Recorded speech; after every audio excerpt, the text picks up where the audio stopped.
And my dad was like, देखो जरा ये बेवकूफ लड़की MA कर रही है, now she wants to go become an air hostess. घाना में third secretary है, किसको पता? जंगल में मोर नाचा किसने? Just told him, sir, actually I never wanted to join the IFS. I wanted to be an air hostess. My parents put their foot down, so I ended up here. So I've known colleagues who had a nervous breakdown because of that. It was a very sad thing. One of them even committed suicide because he felt so lonely and so alone.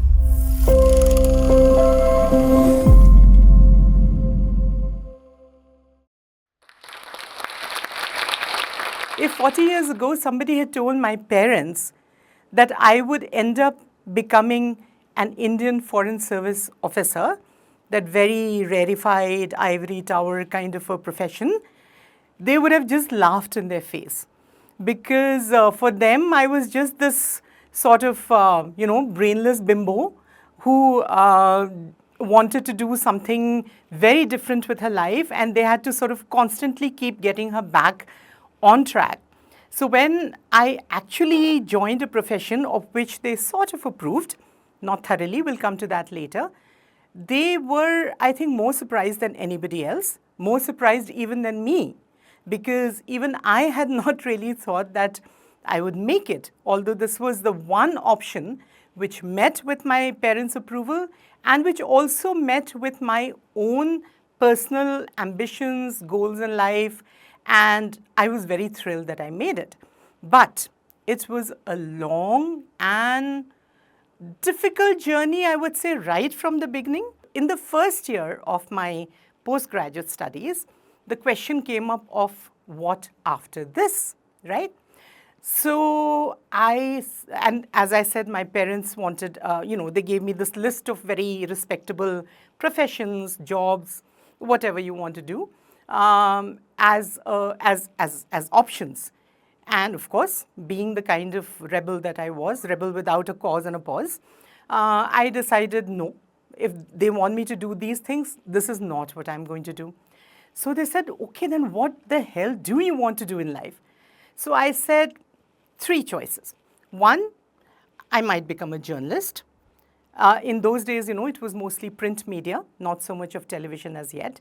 So I said I'll either become a journalist or I'll get into hotel management, which again, I knew very well that they would disapprove of. Or, my favorite, I'll become an air hostess. And that, as you can imagine, in a senior civil servant's house. My father was in income tax. At that time, he was chief commissioner of income tax in Bombay. They were utterly horrified.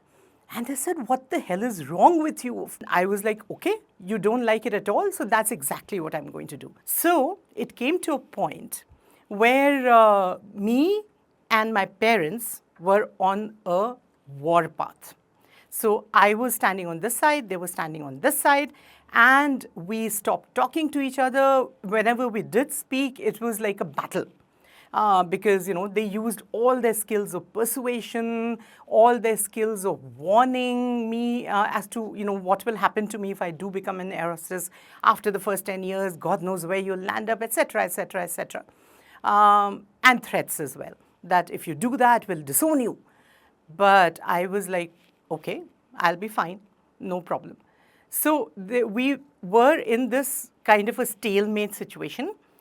None of us talking to each other, a lot of anger, a lot of anxiety, a lot of tension in the air of the house. Thankfully, exactly at that point of time, my dad's best friend from his college days and his batchmate in the civil services, he came to Mumbai now as it is called, for some work of his own.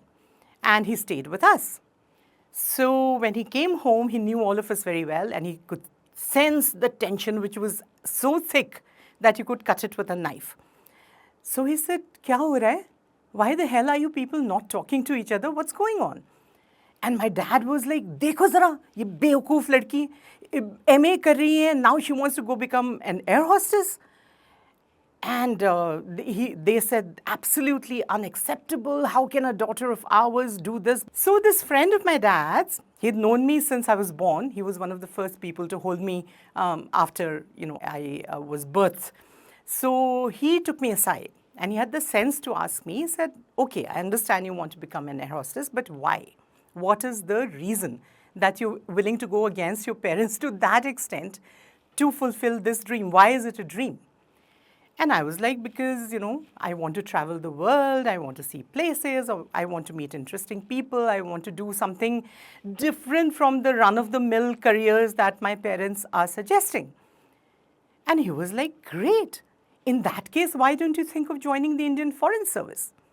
And I was like, what is that? Because to my utter shame, I must admit that I had no idea that there was a service like this, that there were people called diplomats. I mean, I'd heard of them, but I never thought they existed in India, right? So I said, okay, let's just, attempt it for the first time in the last year of my postgrad. I did that, got through the services, but got through for another service. As far as I remember, it was defense accounts or something like that. And I was like, no, this is not what I want to do. So either I get IFS or I don't do the civil services at all. So my parents said, okay, give it another shot if you get through. Of course, they were like, they didn't really believe that I would, because they knew, they said, told everybody that this girl is very intelligent, very brainy, but she doesn't study at all. And they said the kind of competition you're going to have with, something like 2 lakh people at that time appearing for the preliminaries, they said there's no way, you'll probably not get through even the prelims. So I was totally bindas. हाँ ठीक है, नहीं होगा तो नहीं होगा. Then I've still got my air hostess career to look forward to, right?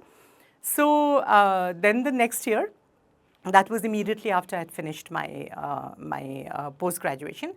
Then I attempted the exams again, and lo and behold, actually made it in the top 100. There I was, in print, in the newspapers, and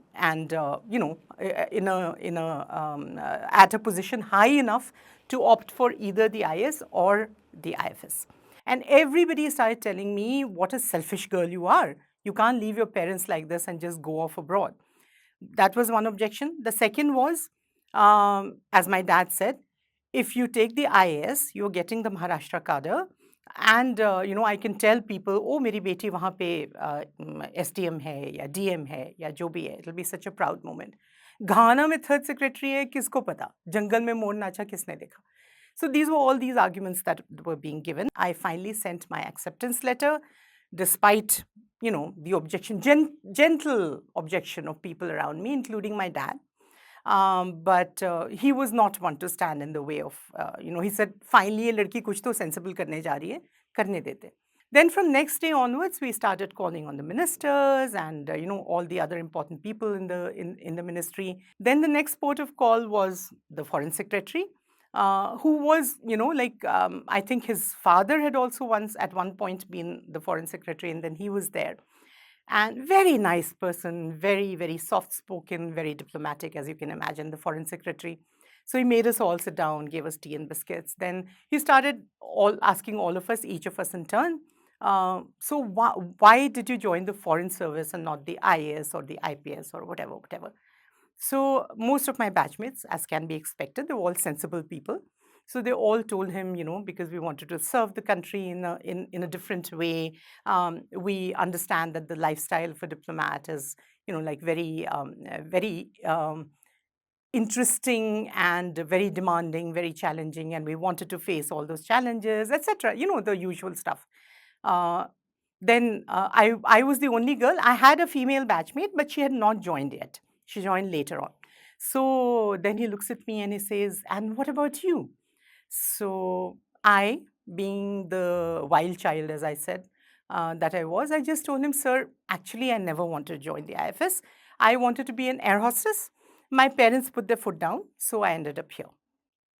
And there was a pin drop silence. Nobody said a word for about a minute.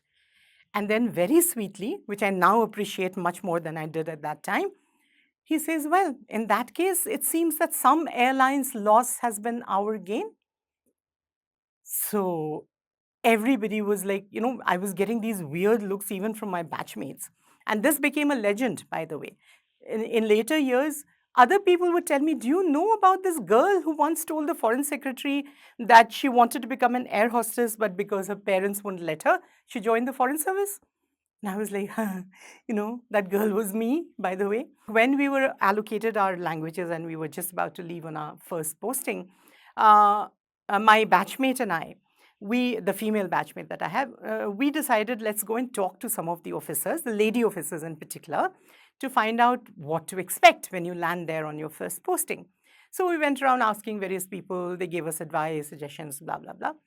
Then we met this officer who was, maybe around 8, 9 years senior to us, and she was a deputy secretary at that time. And we went to a very easygoing, very nice lady. So we asked her, what should we expect, any advice about a first posting, etc., etc. So she said, बाकी तो तुम लोग को बता ही दिया होगा दूसरे लोगों ने, but there's one advice I want to give both of you. So we were all agog, क्या बोलेंगी? She says, before you leave, get married. And we were like, get married? I mean, we are just 15 days away from leaving. What do you mean get? And why is it so necessary? So she just sat back in a chair and she said, new place, a new airport, etc. You need someone to carry your luggage. And she was very serious about that.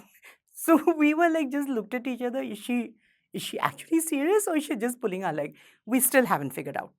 I do remember that one of my senior colleagues, she told me once that during her interview, she was actually asked by the board, one of the board members, saying, "But you're a girl, right? And once you join the service, and you'll be abroad, posted abroad a lot of times, and there'll be a lot of disturbance in your family life, etc.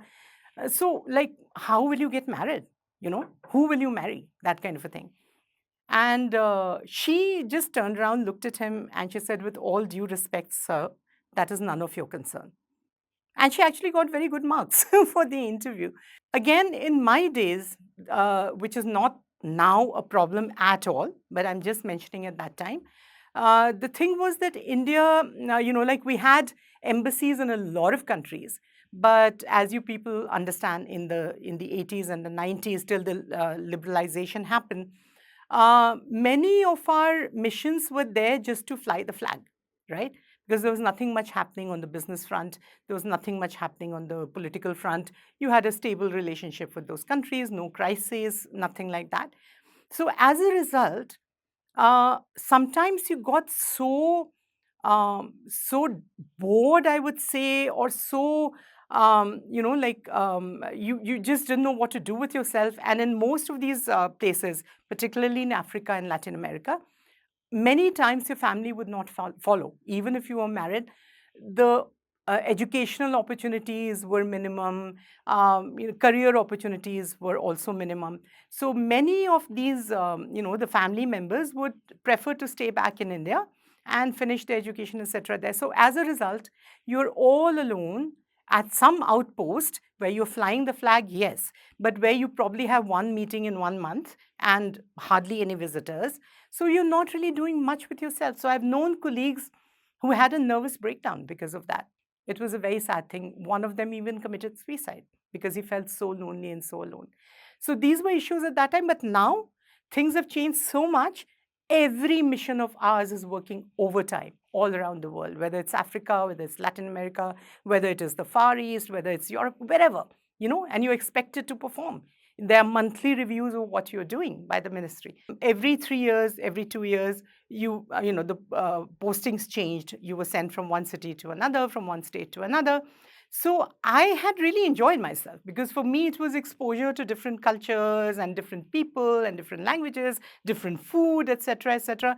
So for me it had always been great fun. Last thing, there was also this problem that our allowances were good. I'm not saying they were bad at all, but especially at the junior levels, they weren't so much that you could keep coming home every time the fancy took you, right? Because now, for example, the new officers who are joining, the younger ones, their foreign allowance, even in the first year of their posting, is twice what mine used to be at the same level. So things have changed, and like people are far more affluent. They can afford so much more, and even flying back and forth if they need to. In those days, officially, even today, you're given just one home leave in 3 years. And we could not afford to travel on our own so much. As I said, our allowances were good, but not that good. And air travel in those days was far more expensive. So as a result, you sort of, begin getting cut off from your family, from your friends. And suddenly one day you realize that, you've missed out on so much in their lives, their marriages, the birth of their children, their parents passing away, or whatever it might be. And you've missed out on all that. And they also learn to live without you then, right? So they go ahead. Sometimes, there were times when you couldn't even reach India in time for a sibling's wedding, for example. Forget about cousins and all. Let me also tell you about all the amazing things that you can look forward to if you become an Indian diplomat. There are a lot of positives, many more positives than negatives, in my eyes at least, to being a diplomat, to being an Indian Foreign Service officer. Um, One of them definitely is the kind of exposure you get. It's impossible to get that kind of exposure in any other service, in any other career. The kind of work you're doing for your country is something that cannot be replaced by any other service, because you're the face of your nation, you're the voice of your nation. When you become ambassador, you are addressed as Your Excellency, plenipotentiary, and extraordinary, etc., etc. So all these titles come your way. I've even had people address me as Your Holiness. I had to correct them and say I'm not a priest or a priestess, so please don't call me that. But from Your Majesty to Your Highness to Your Holiness, people call you that automatically. Although, like, the actual thing is Your Excellency, and that too when you become ambassador. For me, it's been a tremendous experience. It's been a life-changing, thing to do, to be in the Foreign Service, to represent India as a diplomat, as an ambassador, as a high commissioner. It's been absolutely amazing. And to the extent that today, if I had to live my life over once again, I would still choose the Foreign Service. That's the kind of love and affection that I have for this job. That's the kind of pride and I have in what I have managed to do for my country. Small things, big things, everything, but everything you're doing is not just for a district or for a certain number of people or for a group or whatever. You're doing it for your entire country. Which other profession, which other job offers you this kind of opportunity? And if you really want to serve your nation from the heart, even if you have to endure some hardships in the course of it, I think this is an absolutely amazing, beautiful, wonderful service. So thank you very much, Josh Talks. I'm very, very happy to be here with you today, and I'm very happy to interact with all of you. I hope you've learned a few things.